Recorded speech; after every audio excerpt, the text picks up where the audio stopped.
काल राज्याचे उपमुख्यमंत्री अजितदादा पवार यांच्या विमानाचा दुर्दैवी अपघात झाला आणि या दुर्दैवी अपघातामध्ये या विमानातील असणारे जे आहेत कॅबिन क्रू पिंकी माळी यांचा देखील दुर्दैवी मृत्यू झालेला आहे। सध्या मी त्यांच्या सासरी या ठिकाणी आहे, आपल्यासोबत बोलण्यासाठी त्यांचे मित्र परिवार आहेत। सर, काय सांगाल जेव्हा ही बातमी तुमच्या समोर आली, काय म्हणाला? प्रत्येकाला हेलावून टाकणारी गोष्ट आहे।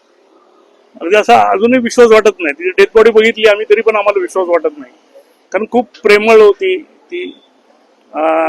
दोघे नवरा बायकोंचं बॉन्डिंग चांगलं होतं आणि खूप चांगल्या पद्धतीने ते सोसायटीमध्ये राहत होते। सोसायटी नवीन असल्यामुळे सर्वांना एकत्रित आणण्यासाठी त्या सोमने म्हणजे तिच्या नवऱ्याने तिचा वाढदिवस दिवाळीमध्ये इथे साजरा केला आणि सर्व सोसायटीच्या लोकांना एकत्र बोलून त्यांनी एकमेकांची ओळख करून दिली वगैरे। खूप पार्टिसिपेट व्हायचे सगळे एकत्र आणण्यात, खूप चांगल्या पद्धतीने। इव्हन ती जेव्हा टूरला जायची त्यावेळेस येऊन सांगायची की बाबा, ती बाबा म्हणायची मला की बाबा आज मी देवेंद्र फडणवीस साहेबांबरोबर होते, अमरावती दौऱ्यात गेले होते। त्या अगोदर ती दाखवलं होतं मला गिरीश भाऊंबरोबर होते, गिरीश महाजन साहेबांबरोबर। इव्हन आता अजितदादांबरोबर जाताना पण ती सांगून गेली होती की अजितदादांबरोबर होत्या माझं फ्लाईट वगैरे। म्हणजे असं खूप शेअर करायचे, प्रत्येक गोष्ट ती शेअर करत असायची तिच्या नवऱ्याबद्दल आणि त्यांचं दोघांचं। आता त्यांनी फर्निचर केलेलं बघा, आज चालू आहे काम, शेवटच्या टप्प्यात काम आहे। 7-7.5 लाखाचं फर्निचर केलेलं आहे बिचारा। त्याला काय हवंय नकोय तो बघायचा, अगदी कलर तिच्या चॉईस पासून सगळं बघायचं। म्हणजे असं एक म्हणतो ना आपण, दुर्दैवी ते झालेलं। म्हणजे त्या बिचारीने याचा उपभोग पण घेतला नाही, त्या फर्निचर वगैरे बनवलेलं सगळ्याचा उपभोग पण घेता आला नाही। खूप वेदना म्हणजे बोलताना मला सुद्धा आता एकदम म्हणजे जीभ जड पडली की बाबा काय आता हे करा सांगायचं ते की एवढं दुर्दैवी घटना ही घडलेली आहे। आणि खरं सांगायचं झालं तर शासनाने थोडंसं दिरंगाई तिकडे केली आहे। पहिली त्यांनी जी बॉडी दाखवण्यात आली ती वेगळी होती, दिली म्हणजे ते की बाबा हे तुमची मृत व्यक्तीची बॉडी, आणि नंतर परत 1-1.5 तासानंतर दुसरं ते झालं। म्हणजे असं एकदम मन हेलावून टाकणाऱ्या गोष्टी तिथे होत्या सगळ्या गोष्टी। तसं तुमची आणि पिंकी यांची शेवटची मुलाखत कधी झालेली, काय बोलणं झालं होतं आणि काय म्हणजे नेमकं कसे संबंध होते? पिंकीचं आता मला वाटतं 22 किंवा 23 तारखेच्या दरम्यान ती जाताना म्हणजे जायच्या अगोदरची गोष्ट आहे इथे। आता ती कुठे टूरला चालली होती, ते येताना इडली घेऊन आली होती ती, आणि इडली ती घेऊन येऊन आम्हाला दिली, बाबा आम्ही इडली बनवली आहे वगैरे सगळं हे सांगत होतो।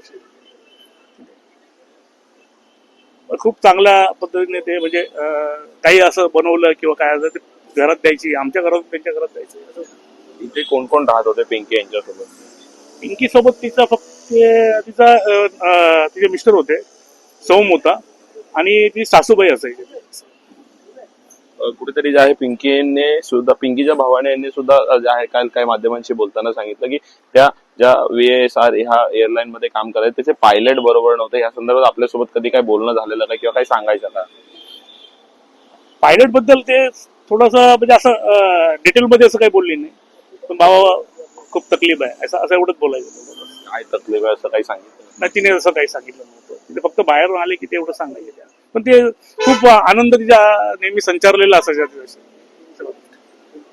आपल्यासोबत बोलण्यासाठी अजून काही सोसायटीमधील रहिवासी त्यांच्याकडनं सुद्धा काय सांगाल? एक दुःखद घटना जी आहे ती कालपासून संपूर्ण महाराष्ट्रावर पाहायला मिळते। आपल्या ठाण्यातील पिंकी माळी यांचा देखील या विमान अपघातात दुर्दैवी मृत्यू झालेला आहे। अतिशय दुःखद घटना, आणि फक्त आपला इथे कळव्यामध्ये पिंकी माळी नाहीये, बरोबर, कळव्याला अजून आपले एक वरिष्ठ विधीश जाधव त्यांचा पण SP म्हणजे येथे होते, त्यांचा पण हे दुर्घटनामध्ये मृत्यू झालाय। आणि खरं बघायला गेले तर म्हणजे आपण तर एक शेजारी आहोत, बरोबर, आपण आहे त्यांच्या बरोबर, पण अतिशय म्हणजे दुःखाचा पहाड ऍक्च्युअली जे आहे ना त्यांचा नवरा आणि त्यांच्या फॅमिलीवर। आपण देवाला फक्त एवढाच म्हणजे एक हे बोलतोय का त्यांच्या फॅमिलीला एक सांभाळून घ्या, दुसरं काय नाही।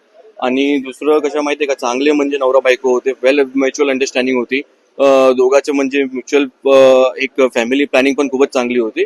पण आता त्यांना म्हणतात ना की आता प्रत्येक गोष्ट आपल्या हातात नसते। तुमची त्यांची ओळख कशी होती, कसे संबंध होते?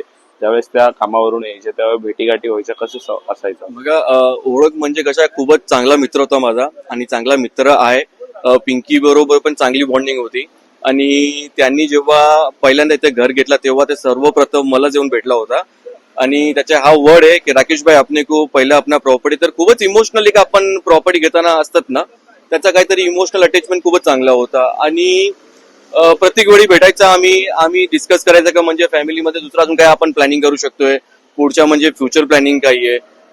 मध्ये 15 दिवस अगोदर आमचं भेटणं झालं बरोबर, तेव्हा मला विचारत होता की राकेश भाई अपने को और एक प्रॉपर्टी थोडा फायनलाइज करना है, तो आपण देखते. पण बघा कसं असतं माहितीये का की मध्ये पण पिंकीचा एक ऍक्सिडेंट झाला होता, त्याला स्लिप डिस्कचा प्रॉब्लेम होता, तेव्हा त्याचा ब्रेक झाला होता बरोबर. आणि परत त्यांनी जॉईनिंग केलं. आणि हा काही म्हणजे 5-6 दिवस त्यांनी सांगितलं पण होतं आम्हाला की हे दादा बरोबर पुढे अमरावतीला जाणार आहे. पण आता हा त्याची लास्ट ट्रिप असेल ते कोणाला पण अशी कल्पना नव्हती. आपलं नाव सांगा, कसे होते आपले पिंकी माळी यांच्या कुटुंबियाशी संबंध, तुमच्या कुठे राहतात आणि काय सांगा? मी रवींद्र गुरमे. पिंकी माळी ही आमच्या सोसायटीमध्येच रहिवासी. नवीन लग्न झालेलं दाम्पत्य होतं. हे नुकतेच 1-1.5 वर्ष झालं होतं इथे राहायला येऊन. अत्यंत मनमिळावा स्वभाव, मोकळा स्वभाव. कोणताही कार्यक्रम असेल, सणसूद असेल, प्रत्येक सणाला उत्साहपणे प्रतिसाद देणं, खाली येणं, मदतीला उभं राहणं. ते ॲज अ एअर होस्टेस म्हणून वर्किंग होती. पण काल जी दुर्घटना घडली ती पूर्ण महाराष्ट्र हळहळला. त्यात आमच्या सोसायटीमधलेही रहिवासी आहेत, तसेच विटाव्यातलेही विधी जाधव आहेत. हे कळव्यातले आमचे 2 रहिवासी हे मरण पावलेले आहेत. अत्यंत दुर्दैवी घटना घडली आणि खूप वाईट असं घडलेलं. नवीन दाम्पत्य, नवीन लग्नाची सुरुवात त्यांची झालेली आणि ते त्यांच्या संसाराला ग्रहण लागलं एका प्रकारे.